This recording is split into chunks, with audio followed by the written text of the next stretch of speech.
El Pupitre Digital.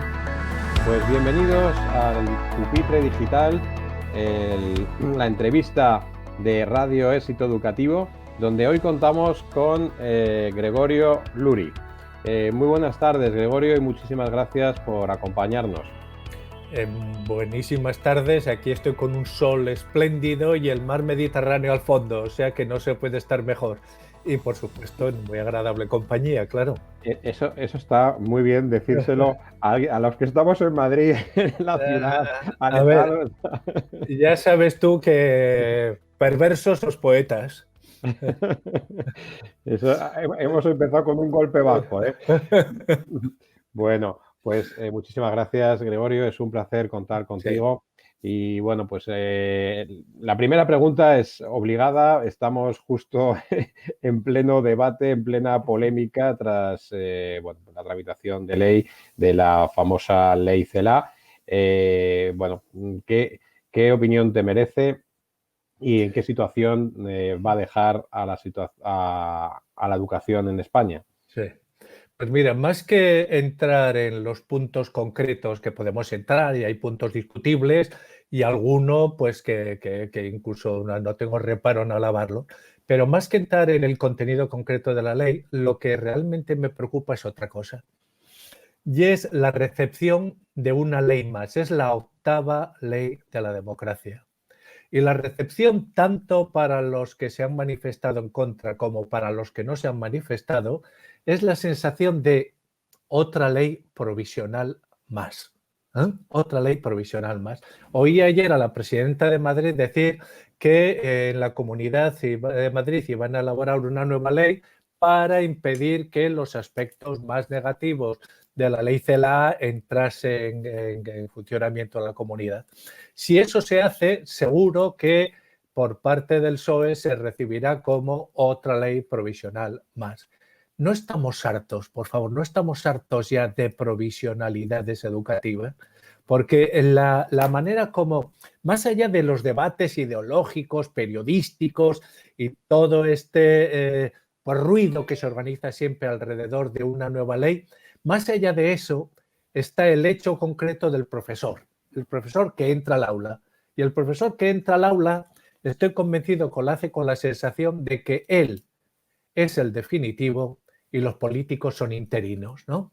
Y esa sensación de que diga lo que diga la ley, vete a saber lo que dura, me parece que es lo peor que le puede ocurrir a cualquier ley. Esa sensación de provisionalidad permanente. Y a esa provisionalidad también se le suma también una falta de consenso, no digo ya político, por parte de todas las fuerzas políticas, sino que pues la mayor parte de las fuerzas, bueno, tanto patronales como incluso sindicatos, tampoco parece que se hayan sentado a participar, ¿no? en la elaboración. Digamos honestamente que no se lo ha puesto fácil nadie, ¿no? Es decir, porque desde el primer momento la coalición gobernante tuvo claras cuáles iban a ser sus apoyos. Entonces, por ejemplo, la opción por el PNV en contra de y no por Ciudadanos, pues suponía, bueno, pues unas determinadas o priorizar unas determinadas alianzas. En cualquier caso, más allá de el rechazo que puede tener legítimamente en determinados sectores de la población, lo que a mí me preocupa es el apoyo. ¿Qué apoyo cuenta? ¿Apoyo firme? Créanme, ninguno. Porque no apoya una ley aquel que la recibe con una sensación de provisionalidad. Y llevamos mucho tiempo sin que haya en las escuelas un apoyo claro hacia las leyes que se van aprobando. Y básicamente las razones de esta falta de apoyo son en que la mayor parte de los docentes no reconocen su práctica en los debates que están teniendo lugar. ¿En cuántos artículos? A mí, por ejemplo, que el prólogo de la ley arremeta contra la ley anterior me parece, además de poco elegante, poco inteligente, ¿no? Y después que dices, ¿dónde, en qué articulado, en qué artículo se encuentran reflejados los problemas reales que te encuentras con un docente. Yo recorro muchísimas escuelas a lo largo del año y os aseguro que hablo con muchísimos docentes. Y los problemas que me cuentan, sus incertidumbres, sus dudas, sus inquietudes, no las veo recogidas en absoluto en una ley. Una ley educativa no tendrá consenso hasta que no se identifiquen bien los problemas reales de nuestros centros docentes. Y la identificación objetiva de esos problemas no será posible si no nos atrevemos a hacer un libro blanco riguroso que recoja exactamente el estado de la cuestión. ¿Dónde están los miedos? ¿Dónde están las inseguridades? ¿Dónde están los puntos en los que vemos que las divergencias, las trayectorias divergentes entre nuestros alumnos se marcan con más claridad? Mientras no centremos el debate en las preocupaciones reales, me parece que será muy difícil que tengamos una ley con apoyos efectivos. Su último libro tiene un título más que elocuente: La escuela no es un parque de atracciones. ¿Con esta ley nos acercamos más al parque de atracciones o nos alejamos? Entrando un poco más en la parte pedagógica. Es que, vamos a ver, yo no dudo para nada, para nada dudo, y además esto lo digo sin ninguna segunda intención, no dudo de las buenas intenciones de los legisladores. No los dudo, es decir, seguro que tienen las mejores intenciones, pero esas mejores intenciones no tratan el que para mí es el problema fundamental de la situación del presente. Yo creo que más allá de esta sobredosis de buenas intenciones está la realidad, o más aquí está la realidad. Y la realidad es bastante inmisericordia. Estamos en la situación que yo llamo de capitalismo cognitivo, en la cual el conocimiento se ha convertido en la principal fuente de riqueza de un país. Entonces, no es algo que podamos opinar o no podamos opinar, no tenemos más que dar una vuelta alrededor del mundo. El conocimiento es el nuevo petróleo. Entonces, ¿dónde están esos recursos para fomentar el conocimiento cuando más bien lo que hay es susceptibilidades hacia el conocimiento? Está, sin duda, el propósito de intentar ayudar a aquellos que tienen dificultades para seguir, de intentar que la mayor parte de nuestros alumnos no se queden descolgados y pues accedan a estudios medios o superiores. Pero en la práctica después nos encontramos con que a esos alumnos que se los trata más vigilando su estado emocional que su estado cognitivo, y no digo que no se deba tratar, sino que es más una cosa que otra, después los abandonamos de manera inmisericordia en la puerta de la escuela. Le decimos, soluciónate tú la vida, ¿no? ¿Cuál es el porcentaje de ninis que tenemos? Pues ronda el 20%. ¿Cuál es el porcentaje de alumnos que encuentran dificultades serias a la hora de leer un texto mínimamente complejo? Supera el 20%. Entonces, todas esas palabras que me parecen, insisto, que están formuladas con la mejor intención, después lo único que consiguen de manera efectiva es abandonar a alumnos sin competencias reales en la puerta de la escuela, porque se diga lo que se diga, todos los datos nos indican que encuentra antes trabajo el que tiene un título que el que no lo encuentra, y que en situaciones de crisis va antes al paro el que no tiene título que el que lo tiene. Esa es la realidad. Si queremos enmascararla para resaltar nuestras buenas intenciones, quizás nos estemos ganando un puesto de primera fila en el paraíso de, ¿qué diría yo?, de las palomas ingenuas. Pero la realidad es bastante inmisericordia ahí. Usted también habla del conocimiento poderoso. Claro. ¿Cómo casa esto del conocimiento poderoso con unas leyes o con unas corrientes que incluso el propio director del informe PISA habla de arrumbar el conocimiento memorístico y demás? Pues mire, de Schleicher yo le pediría que dijera en Europa las mismas cosas que dice cuando visita China. Porque me parece bastante... Voy a ser todo lo cauto que puedo y todo lo discreto. Me parece bastante llamativo que cuando va a Shanghái les dice que les diga por activa y por pasiva que tienen un sistema educativo magnífico, y cuando viene aquí que no estamos ni mucho menos ni en el primer escalón de la escalera de Shanghái o de Singapur o de Japón o de Corea del Sur o de Vietnam, pues nos diga que tenemos unos aprendizajes excesivamente memorísticos. O cuando recientemente estuvo en la Escuela Micaela en Londres, pues despidió con todas las alabanzas del mundo, eso era un trabajo serio, riguroso, etcétera, etcétera, y después cuando nos ponemos a hacer alabanzas o a hacer análisis de lo que pasa en España, pues nos estén diciendo lo que para mí son, digamos que argumentos con poco soporte empírico. Mire, en educación y PISA pasa una cosa muy curiosa.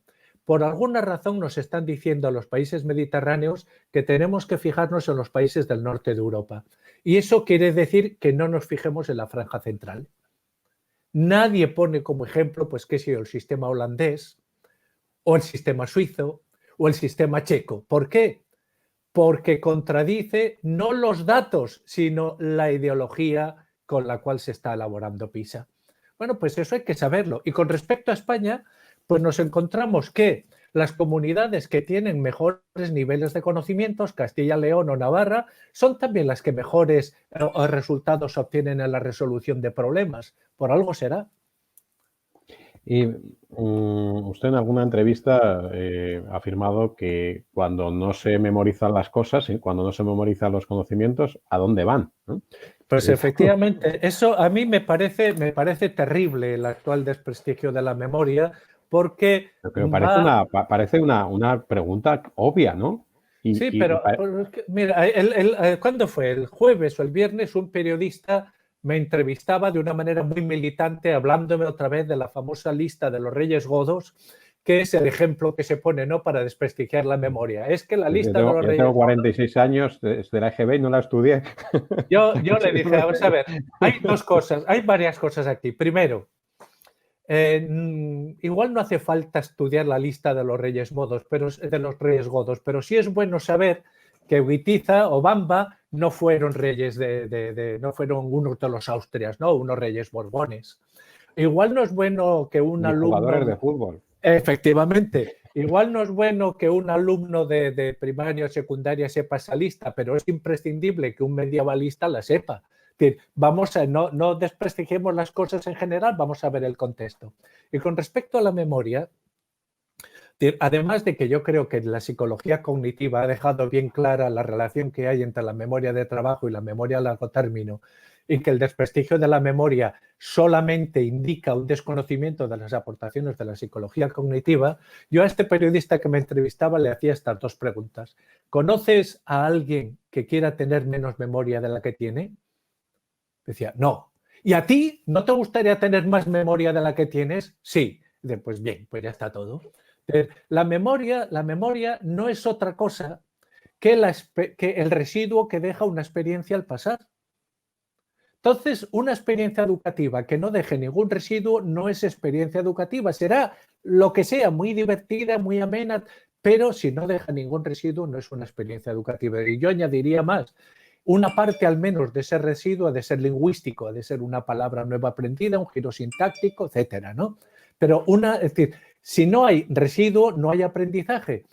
No hace mucho, bueno, hace 3 años me parece, 2 o 3 años, en Granada estuve en un debate con el director de un centro educativo que decía con una gran jactancia de que en su centro estaban desarrollando modelos de aprendizaje no memorísticos.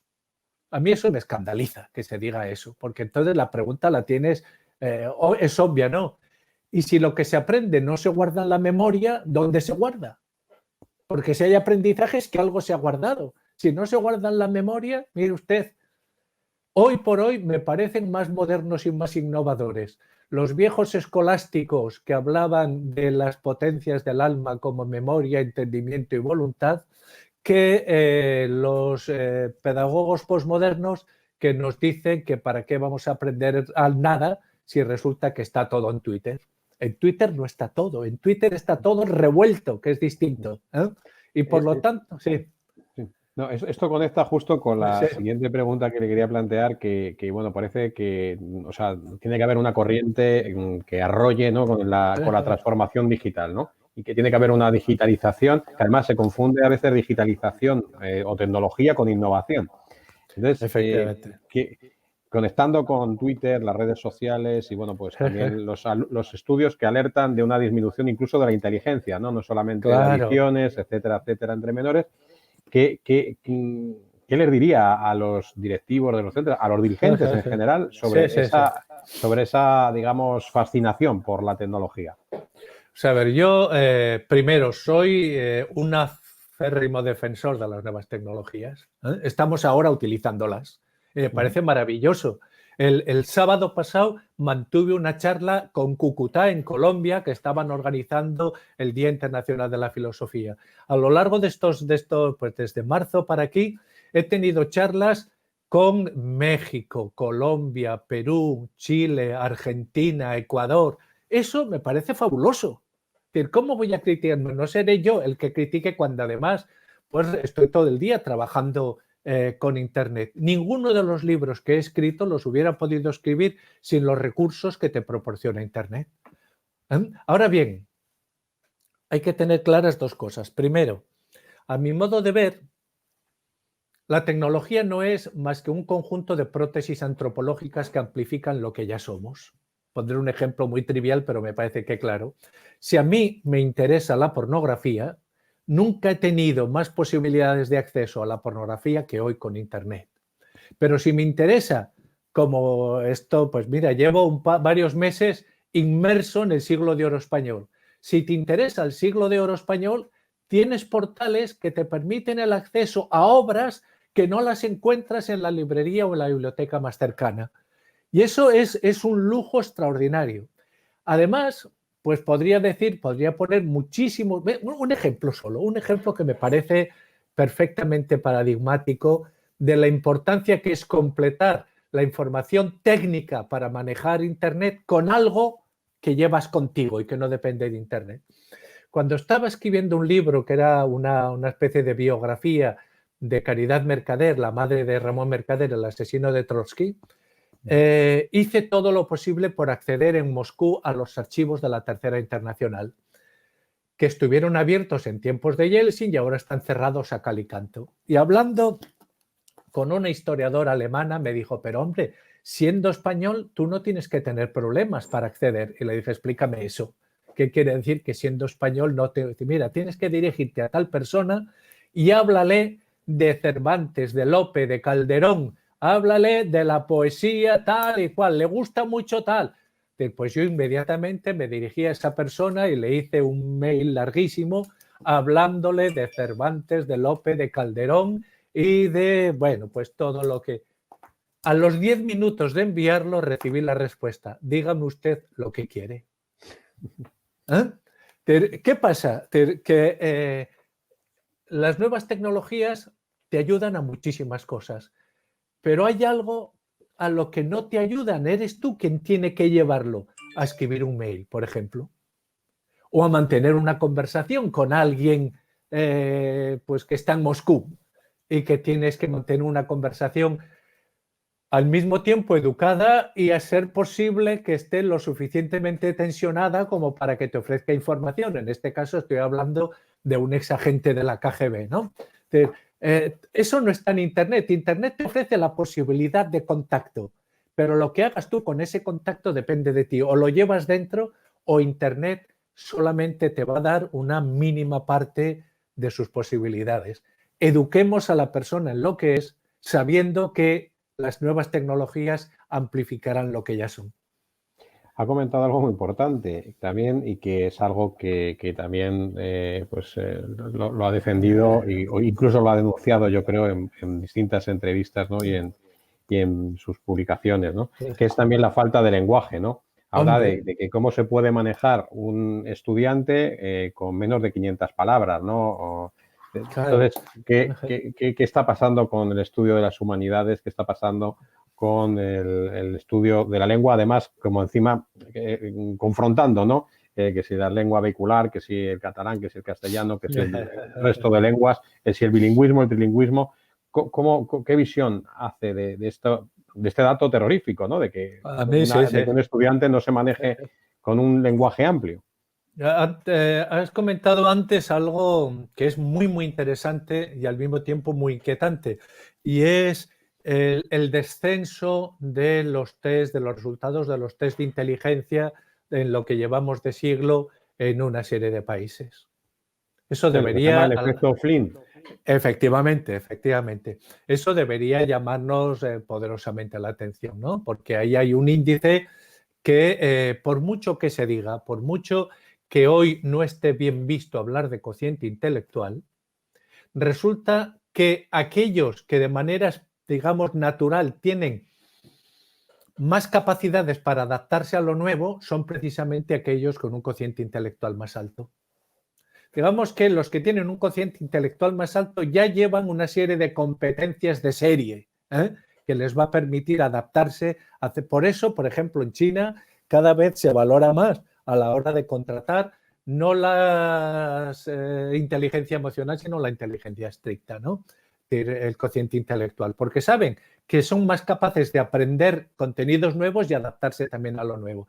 Y por eso tenemos que cuidar muchísimo a aquellos alumnos que no tienen un cociente intelectual tan alto, pero se lo podemos enriquecer con los instrumentos adecuados. ¿Y cuál es el principal instrumento? El lenguaje. El lenguaje es importante por tres razones. Primero, porque es nuestra cultura en acto. Aquello de lo que no sabemos hablar, no lo sabemos. Podemos tener una idea vaga, pero nuestro lenguaje es nuestra cultura en acto. Segundo, porque el lenguaje es lo que nos permite, un lenguaje que sea rico, es lo que nos permite ponernos en contacto con los diferentes especialistas de las distintas áreas.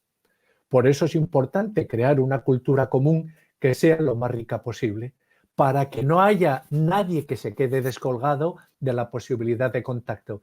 Y cuando hablo de descolgarse, estoy hablando tanto de los que tienen niveles bajos como de los que tienen niveles altos. Si no cuidamos bien el lenguaje común, estamos creando reinos culturales de taifas, cada uno encerrado en sí mismo. Y después hay otro elemento que es esencial también. Yo creo que Platón tenía razón cuando defendía la dialéctica, ¿no? La dialéctica, que es la capacidad, en definitiva, de ver en la pluralidad una unidad y analizar las pluralidades que hay en una unidad, y del todo al uno y del uno al todo, ¿no? De las partes a la... Eso nos lo proporciona de manera natural el lenguaje. Si no conoces, si tienes una pobreza lingüística, te mueves pues en un contexto cultural en el que es muy difícil realizar estas operaciones. Por lo tanto, insisto, bueno, por eso ya lo decía, pues mira, todos los neurofisiólogos rusos, Luria en primer lugar, insistieron por activa y por pasiva, Vygotsky, que está tan de moda, insistieron por activa y por pasiva que inteligencia y lenguaje son lo mismo. ¿Qué inteligencia puede tener una persona o qué capacidad de conocimiento tiene una persona que tiene un vocabulario coloquial, el vocabulario con el que se mueve en el mundo de 600 palabras? Es decir, esos son simplemente y tienen algo así como un kit de subsistencia lingüística, porque es que además el problema más grave de la ignorancia es que no es consciente de sí misma. Y por lo tanto, cuando tú te manejas con un lenguaje de 600 palabras, no tienes ni idea de lo que es manejarse con un lenguaje de 2.000 palabras o de 10.000 palabras. De la misma manera que un daltónico no tiene ni idea de lo que es o cómo ve el mundo un no daltónico. A partir de ahí, pues es por lo que decía antes que cualquier experiencia que quiera considerarse educativa, en su residuo ha de dejar un rastro lingüístico como mínimo, ¿no? Un rastro lingüístico, una palabra, un giro sintáctico. Y aquí podríamos entrar en otra cuestión que para mí se ha convertido casi en obsesiva. ¿Dónde aparecen las diferencias de trayectoria entre nuestros alumnos? Las diferencias más claras. Aparecen exactamente, y eso yo en Cataluña lo tengo muy estudiado, cuando los alumnos tienen que pasar de aprender a leer a aprender leyendo. Ese es un cambio esencial en los procesos intelectuales de un niño, ¿no? pasar de aprender a leer. Muchas veces crees que un alumno lee bien porque tiene capacidad para decodificar una tira gráfica, ¿no? Y entonces damos por supuesto que sabe leer. Pero aprender leyendo es otra cosa muy distinta, porque exige comprender un texto, y comprender un texto es situar el texto en un contexto. Eso es comprender. Cuanto más amplio es el contexto, mejor lo entiendes el texto y más rápidamente desarrollas tu competencia lingüística. A partir de ahí, pues nos descubrimos qué es lo que estamos descubriendo, que es en tercero y cuarto de primaria donde aparecen las divergencias que después se confirman al final de la escolaridad. Podemos decir que con bastante seguridad, y eso con cualquier maestro que hablemos nos lo confirmará, en tercero y cuarto podemos prever con bastante seguridad cuáles son los alumnos que fracasarán al final de su escolaridad. Con lo cual, ¿cómo compensa la escuela las diferencias culturales familiares? Esa debería ser la principal obsesión de una ley educativa. Pero esto es tremendo, ¿no? Porque, o sea, si se tiene tan claro, además, si se focaliza entre tercero y cuarto, o sea, sería una herramienta, o sea, ese diagnóstico sería clave para evitar el fracaso escolar. Eso creo yo. ¿Y por qué no nadie hace nada? Ay, Dios mío. Mire, le voy a poner un ejemplo para mí muy doloroso. Luis Lizasoain, que es un investigador, además de una magnífica persona, un investigador muy serio, ha hecho en el País Vasco un estudio que a mí me parece, lo conoces, a mí me parece el estudio más interesante que se ha hecho sobre resultados escolares en España. Pues bien, una vez que tenemos identificados los centros de mayor eficiencia en cualquier nivel socioeconómico, el segundo paso sería ver qué tienen en común. Sí, lo que se llama benchmarking, ¿no? En el ámbito empresarial. ¿Qué es lo que tienen en común los centros altamente eficientes? Pues bien, ni Luis Lizasoain ni yo, que presentamos un proyecto conjunto para estudiar esto, no encontramos financiación para desarrollar ese estudio. Para mí me parece que sería que todo el mundo debería estar, una vez que tienes ahí identificado lo difícil, cuáles son los centros con nombre y apellido que tienen unos rendimientos superiores a aquello que te permitiría esperar teniendo en cuenta su nivel socioeconómico, pues una vez que los tienes identificados con nombre y apellido, ¿por qué no ponernos a estudiar las prácticas concretas? Porque a mi modo de ver, cada vez está más claro que el éxito o el fracaso educativo no tiene que ver tanto con grandes metodologías, sino con las prácticas concretas, inmediatas, directas que se llevan en los centros. Y básicamente y en primerísimo lugar con el aprovechamiento del tiempo. Sin embargo, está este estudio que habla de centros españoles que funcionan bien. Está incluso el propio informe PISA que nos dice que Soria es una provincia que podría ser un ejemplo de éxito y que tiene resultados mejores que Finlandia en algunos casos, pero sin embargo todavía seguimos viendo en los medios de comunicación continuamente y machaconamente Finlandia, tal. Se hacen misiones en los centros educativos que van a Finlandia o a Singapur o a los sitios más remotos, teniendo Soria aquí bien cerca, ¿no? O muchos de los centros que en ese estudio aparecen como ejemplos de éxito en distintos niveles socioeconómicos, además. No se trata únicamente de colegios de élite, sino que hay casos... No, en absoluto.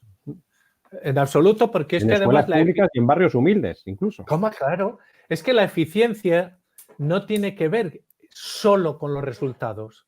La eficiencia lo que evalúa básicamente es la diferencia de conocimientos de un alumno en el momento que ha entrado y en el momento que sale del centro. Y claro, si tienes alumnos que entran con un nivel de 8 y salen del centro con un nivel de 9, los resultados son muy buenos, pero el valor añadido, por utilizar este término, del centro es de 1 punto.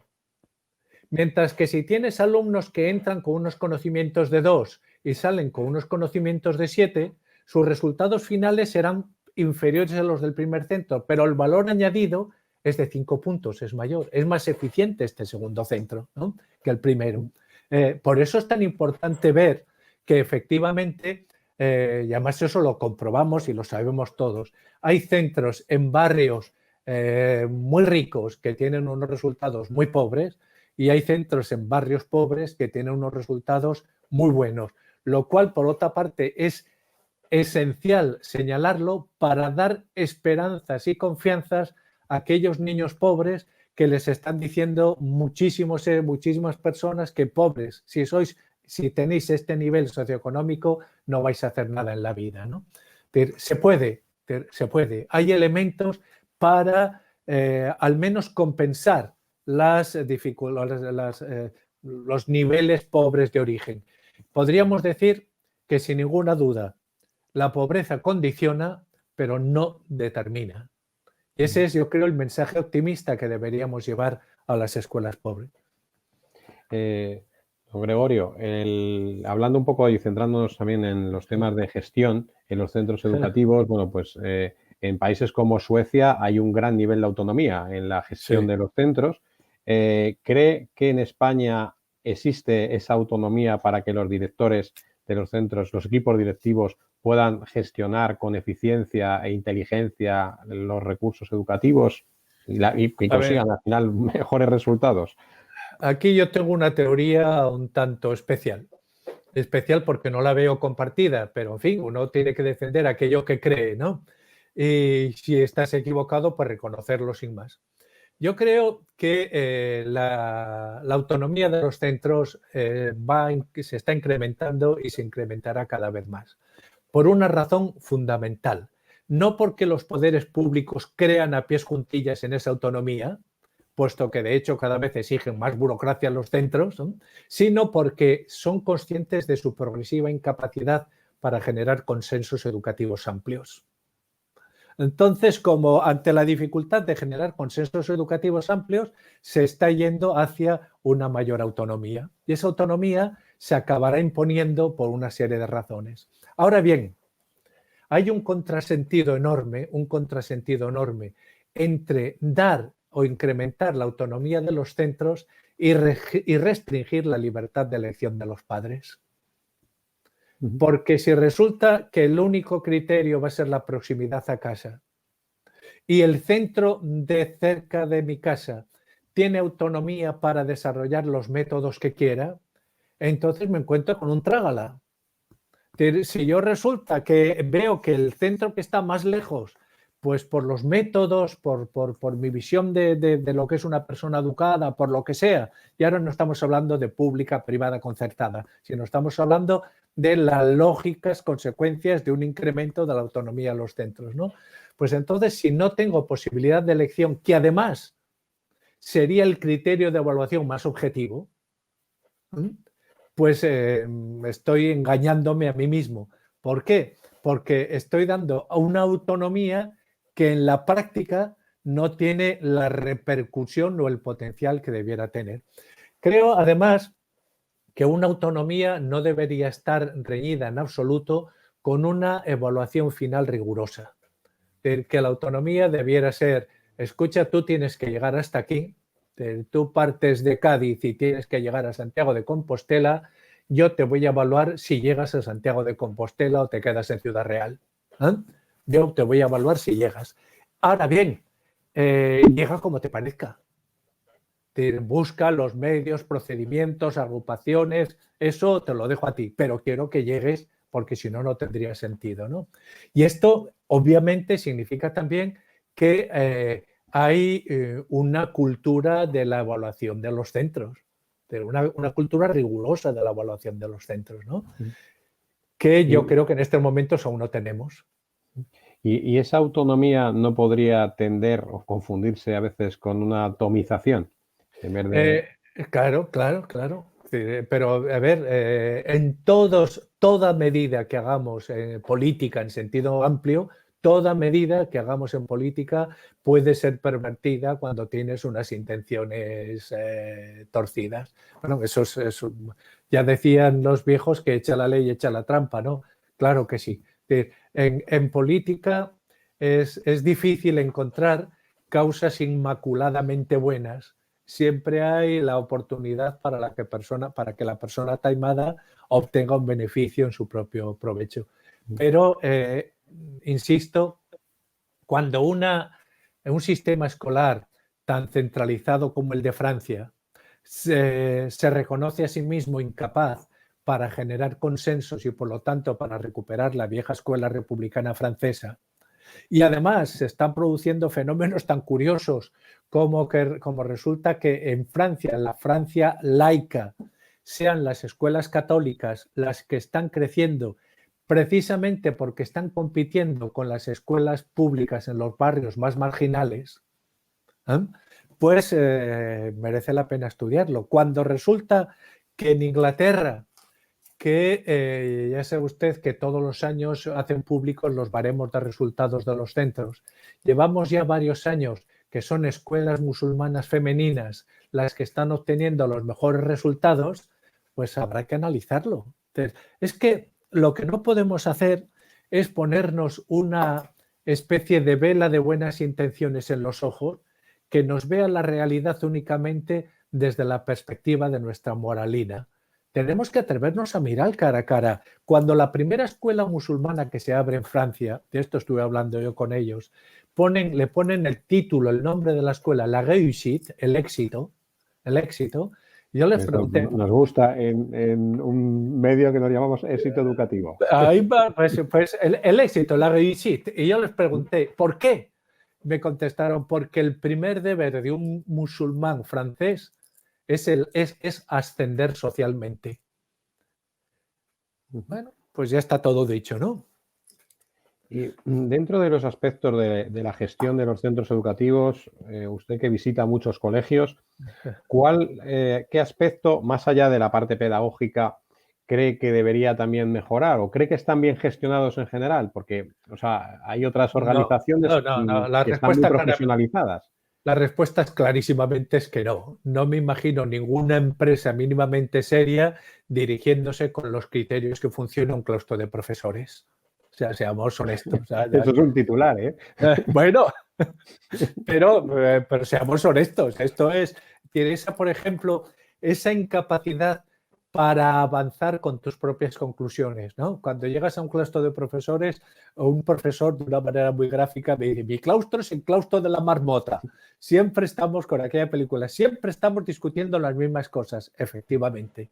Siempre se están discutiendo las mismas cosas por una incapacidad para crear cultura propia, para asumir tus propias prácticas. Es decir, nos falta una cultura real de prácticas reflexivas. Ese es, yo creo, el elemento clave. Y tenemos que ser conscientes. Es decir, los maestros, los profesores, ¿compraríamos acciones de una empresa cuyo consejo de dirección funciona con los criterios de nuestro claustro? Pues, don Gregorio, siempre terminamos esta entrevista del Pupitre Digital con una misma pregunta, y es, ¿cómo cree que es el mejor centro educativo del mundo? ¿O cómo debería ser el mejor centro educativo del mundo? La respuesta es muy fácil. Es aquel en el que todo el mundo sabe por qué está haciendo lo que está haciendo en este momento. Muy sencilla. Sencilla que no simple. O sea, efectivamente. Es una respuesta que da también mucho que pensar. Pues, don Gregorio Luri, es un placer, es una auténtica clase magistral escucharle. Desde aquí recomendamos también su último libro y, bueno, todas sus reflexiones y artículos y todo lo que hace por el mundo de la educación, que muchas veces no va dentro de la corriente más trendy, que se diría ahora, ¿no?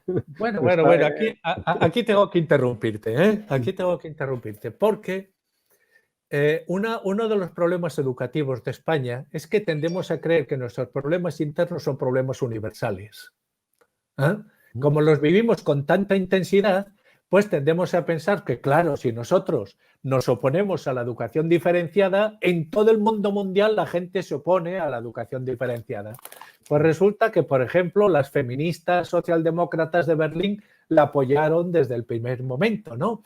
Y que Hillary Clinton en Estados Unidos, pues hasta por ahí. Podríamos poner otros ejemplos. Es decir, que es bueno asomar la cabeza por encima de nuestros debates y ver lo que pasa por el mundo. Estar suscrito a unas cuantas revistas de distintas partes del mundo, porque entonces ves que nuestros debates son tan endogámicos que se han creído a sí mismos que son los debates universales. No, no, son debates parciales de una determinada tradición pedagógica que es bastante incapaz de mirar más allá de sí misma.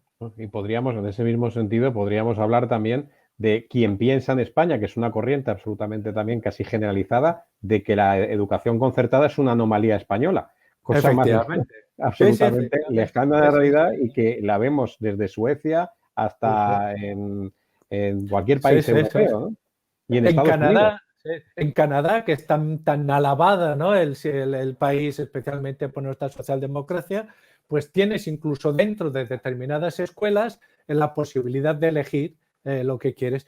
Y en Nueva Zelanda el sistema público te ofrece las dos vías, ¿no? Pues muchísimas gracias, don Gregorio. Un placer.